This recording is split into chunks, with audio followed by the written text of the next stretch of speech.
Hello दोस्तों, नमस्कार। मैं बी एम प्रसाद आप सभी का हार्दिक स्वागत करता हूं। आज जानते हैं विटामिन D2 हमारे लिए कितना महत्वपूर्ण है और जूम पैनल पे हमारी श्रुतिका मैम किस तरह इस विटामिन D2 के बारे में जानकारी हमें आपको दे पा रही हैं।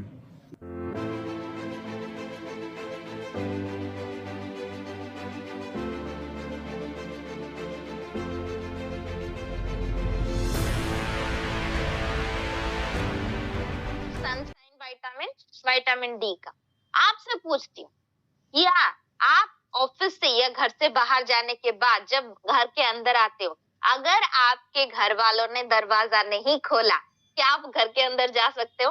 सिंपल सी बात है। कौन जा सकता है दरवाजा से तोड़ के? ऑफ कोर्स नहीं जा सकते हो। फैक्ट वाली बात है। तो सिंपली हड्डियों का खाना जो कैल्शियम होता है, जो हमने कल जाना, हड्डियों के कैल्शियम को घर के अंदर मतलब हड्डियों के अंदर जाने के लिए उसका एक द्वारपाल बैठा है जो है विटामिन डी। उसके बिना उसकी अंदर एंट्री बंद हो जाती। और इंडोर लाइफस्टाइल, आजकल की जो लाइफस्टाइल बढ़ती चली जाती है, धूप की किरणें अभी तक सुबह से मुझे नहीं मिली है। सुबह 6 बजे से मीटिंग कर रही हूँ, तो ऑफ कोर्स एसी जैसी लाइफस्टाइल दिन ब दिन बढ़ती चली जा रही है। धूप की किरणें नहीं मिल रही है, हड्डियां कमजोर होती जाती है। अब मीटिंग खत्म होने के बाद जब मैं उठूंगी तो ऑफ कोर्स पैरों में सूजन या से जमाट हो जाती है। तो of course think about me, अगर मैं 1 3 4 घंटे में ऐसे फील करती हूँ, तो जो लोग नाइट शिफ्ट करते हैं, आईटी प्रोफेशनल्स होते हैं, बैंकिंग सेक्टर में लोग काम करते हैं, वो तो लगभग दिन भर 8 9 घंटे एक जगह पे बैठे हुए रहते हैं। तो सनसाइन तो छोड़ दो, उनकी हड्डियों में वो ताकत भी नहीं रहता। और this is the one indoor lifestyle, ये इतना बड़ा प्रॉब्लम क्रिएटर है। आपको लगता है कि सिर्फ धूप की किरणें तो नहीं मिल रही, क्या फर्क पड़ता है? नहीं। इंडोर लाइफस्टाइल आपको धीरे धीरे, एक दिन में कुछ नहीं होता, एक हफ्ते में कुछ नहीं होता, एक महीने में कुछ नहीं होता, जब साल दर साल बढ़ते चले जाते हैं। हार्मोनल डिफॉल्ट का एक प्राइम टारगेट है आपका इंडोर लाइफस्टाइल। जितना आप इंडोर में रहते हो, आपका शरीर धीरे धीरे कैल्शियम फॉल्ट तो करता है, दैट्स अ डिफरेंट थिंग, लेकिन साथ ही साथ हार्मोनल फॉल्ट करवाता है और बोन और मसल के हेल्थ को बहुत ज्यादा खराब कर देता है। उसकी वजह से थकावट, मूड स्विंग्स जैसी दिक्कतें बढ़ने चली जाती है। चलो आसान भाषा में 3 टारगेटेड ऑडियंस। सबसे पहली चीज देखो, हड्डियों वाला कोई भी प्रॉब्लम हो, लिगामेंट हो गया, टियर हो गया, एक्सीडेंट हो गया, ऑस्टियोपोरोसिस, ऑस्टियोपेनिया, ऑस्टियोमेलिस या कोई भी तरह का कंडीशन है, तो आपको ऑर्थोडॉक के कॉम्बिनेशन के साथ कैल्शियम विटामिन डी K2 जाएगा, राइट। उसके साथ जब भी थकावट, तनाव या बदन दर्द से फ्रोजन शोल्डर हो जाते हैं ना, या कमर में लचक आ जाती है या फिक्सिंग बोन हो जाती है, तो कैल्शियम, ओमेगा 3 और विटामिन डी जाएगा। मूड स्विंग्स, इरिटेबिलिटी, चिड़चिड़ापन जैसे ज्यादा बढ़ता रहता है, तो ऑफ कोर्स विटामिन डी जाएगा।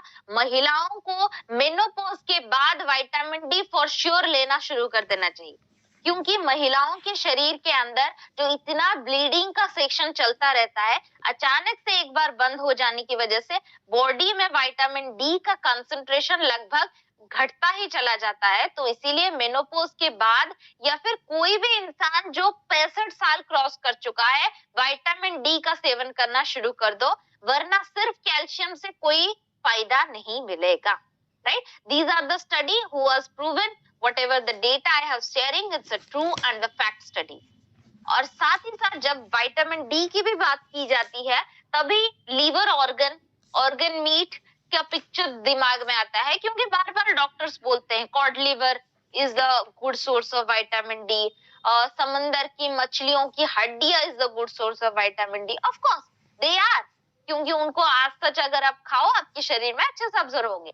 लेकिन जैसे problem is our choice. We Indians are always have this concern कि भाई वेजिटेरियन ऑप्शन मिलेगा क्या? Of course, on your request, we have developed the solution well root का विटामिन D2 टैबलेट, जो संपूर्ण रूप से प्लांट सोर्स से डेविएटेड है, जो वेजिटेरियन फ्रेंडली है और एल्डर फ्रेंडली भी है, मतलब बुजुर्ग लोगों की एब्जॉर्प्शन में भी कोई दिक्कत नहीं देता। ना ही अखरोट और बादाम की तरह जब आप खाते हो आपको ब्लॉटिंग और इंडाइजेशन का प्रॉब्लम आता है। सभी में उभरा हुआ सितारा है ये वेल रूट का विटामिन D2 वेजिटेरियन सप्लीमेंटेशन जो हड्डी muscle functions immunity mood swings और हार्मोनल फॉल्ट जिन भी लोगों को थायराइड एक हार्मोनल प्रॉब्लम है कॉर्टिसोल एक हार्मोनल प्रॉब्लम है पीसीओएस पीसीओडी एक हार्मोनल प्रॉब्लम है जो भी हार्मोनल फॉल्ट की वजह से कोई भी प्रॉब्लम है vitamin D by default add करना है ओके लेना एक है दिन में ही लेना है कोशिश करना इसको लेने के बाद आपको कैल्शियम रिच डाइट कैल्शियम और प्रोटीन रिच डाइट लेनी है और थोड़ा सा अपने आप को लिमिटेड कपड़ों के साथ सन के सामने एक्सपोज करना है ताकि धूप शरीर के अंदर